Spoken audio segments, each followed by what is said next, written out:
The tow truck driver looked at me like I just asked him to explain quantum physics using only hand puppets. Sir, I don't make the rules. Your car violated HOA parking regulations.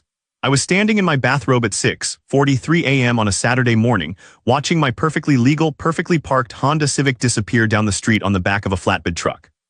The violation, parking in my own designated spot with my tire 6 inches over an invisible line that apparently only existed in the fevered imagination of our HOA President, Marcus Wellington. Yes, that was his real name.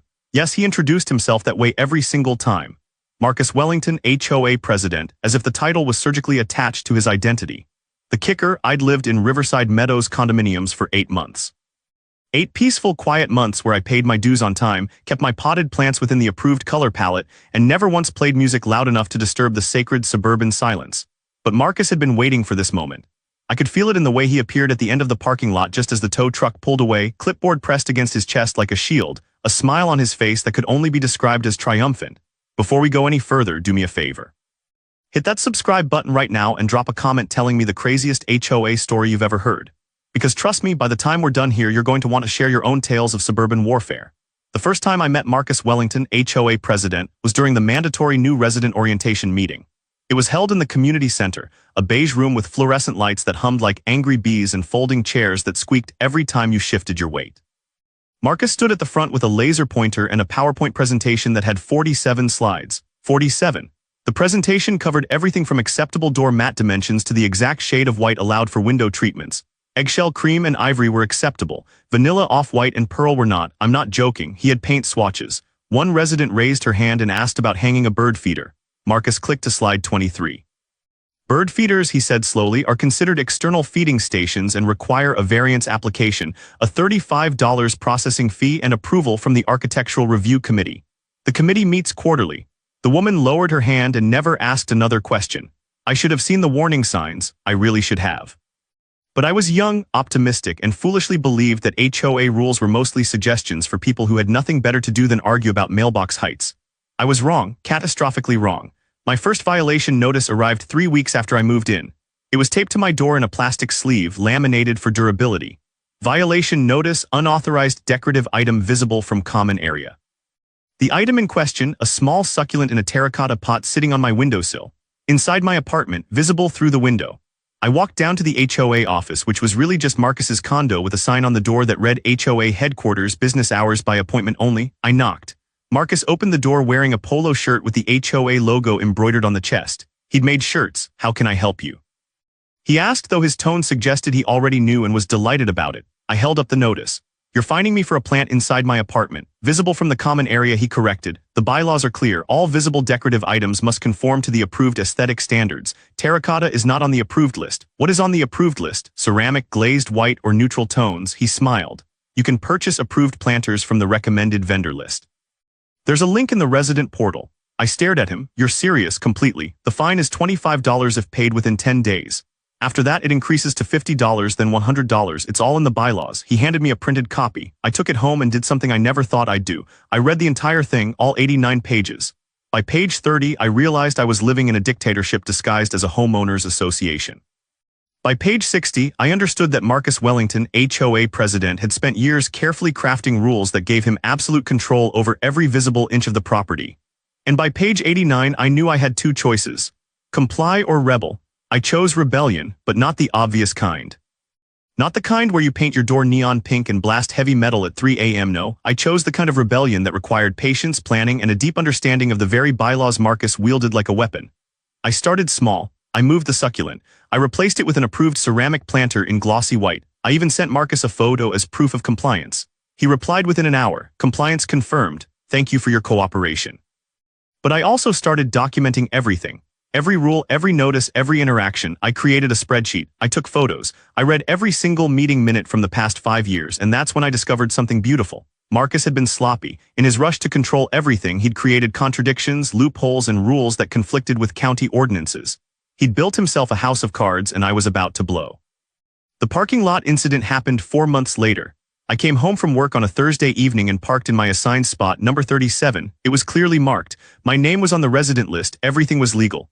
The next morning my car was gone. I called the towing company. They told me the HOA had authorized the tow due to a violation. I called Marcus. He answered on the first ring.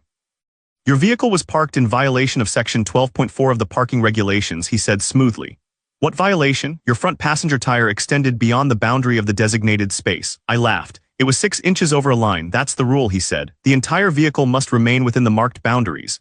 Violations result in immediate towing at owner's expense. How much? $320 to retrieve your vehicle.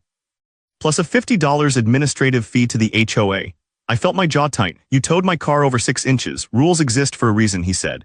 Chaos begins with small compromises. I hung up, I paid the fees, I got my car back, and then I went to work. I started by requesting copies of every towing authorization Marcus had issued in the past 2 years. As a resident, I had the right to review HOA records. He tried to delay, but I cited the exact bylaw that required disclosure within 10 business days. When the records arrived, I found something interesting. Marcus had authorized 14 tows in 2 years. 13 of them were for vehicles he personally deemed non-compliant. Only one had been requested by another resident. I cross-referenced the violations with the bylaws. 9 of the tows didn't meet the criteria for immediate removal. They required written notice and a 48-hour correction period. Marcus had skipped that step every single time. I took the records to a lawyer friend of mine. She looked them over and grinned. He's been violating his own rules. You could file a complaint with the county. I shook my head. I've got a better idea. The Riverside Meadows parking lot was a simple rectangular grid. 50 spaces, neatly painted lines, 2 entrances, and 1 exit. It was efficient, boring, and exactly the kind of thing Marcus loved because it was easy to control. But there was something Marcus didn't know. The parking lot wasn't owned by the HOA. It was owned by the property management company, and the HOA only had an agreement to manage parking enforcement. That agreement, buried in an addendum I found in the county records office, had very specific limits. The HOA could issue fines and authorize tows for violations, but they couldn't alter the physical layout of the lot without written approval from the management company. And guess what? The management company hated Marcus. I know this because I called them. I spoke to a woman named Denise who sighed the moment I mentioned his name. What did he do now? She asked. I explained the situation. She laughed. That man has called us 47 times in the past year. 47. He wants speed bumps, gates, cameras, reserved VIP spots for board members. We've denied every single request. What if I had a proposal? I asked. Something that wouldn't cost you anything but would definitely irritate Marcus. I'm listening, she said. Here's what I did. I submitted a formal request to the property management company to install temporary traffic management equipment in the parking lot for a community safety initiative. I claimed it was to slow down speeders and improve pedestrian safety. I attached photos of cars driving too fast, testimonials from concerned residents, and a detailed plan. Denise approved it in 48 hours. The equipment arrived on a Tuesday morning. 12 orange traffic cones, 4 folding barriers, 2 caution signs, and 200 feet of yellow caution tape. I spent 3 hours carefully arranging them throughout the parking lot, creating a winding, confusing maze that technically didn't violate any rules but made navigating the lot an absolute nightmare. The cones forced drivers to zigzag between spaces. The barriers blocked direct access to certain rows. The caution tape created the illusion of construction zones that didn't actually exist. It was beautiful. By noon, I was sitting on my balcony with a cup of coffee, watching residents slowly navigate the maze with confused expressions. Some of them laughed. Others looked annoyed, but no one could figure out why it was there. And then Marcus arrived. He pulled into the lot in his silver Lexus, saw the maze, and slammed on his brakes. I watched him sit there for a full 30 seconds, gripping the steering wheel, his face turning a shade of red I didn't know human skin could achieve. He got out of his car and started marching toward the cones. I walked downstairs and met him in the middle of the lot. What is this? He shouted, gesturing wildly at the maze. Traffic calming measures, I said calmly. Approved by the property management company. You can't just put cones everywhere. Actually, I can. I have written approval. Want to see it? I pulled out my phone and showed him the email from Denise. His hands were shaking. This is unacceptable. This disrupts the flow of the parking lot. That's the point, I said. We've had complaints about speeding. This slows people down. Remove it immediately. No, I said. He blinked. What did you just say? I said no. This is a safety initiative.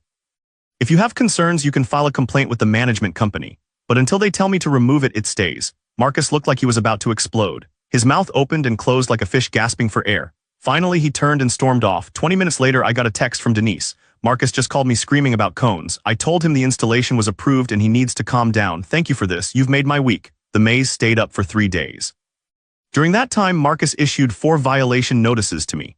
Unauthorized traffic obstruction, unapproved safety equipment, visual disruption of common area aesthetics, and my personal favorite, psychological manipulation of residents through confusing pathways. I framed that one. On the 4th day, Denise called me. Okay, you've made your point. The board is furious and Marcus has threatened to quit. You can take it down now. I removed the maze that afternoon, but the damage was done. Residents had started questioning Marcus's authority. People were talking, laughing, sharing stories about ridiculous violations they'd received. The cracks in his empire were showing. 2 weeks later, the HOA held its annual meeting.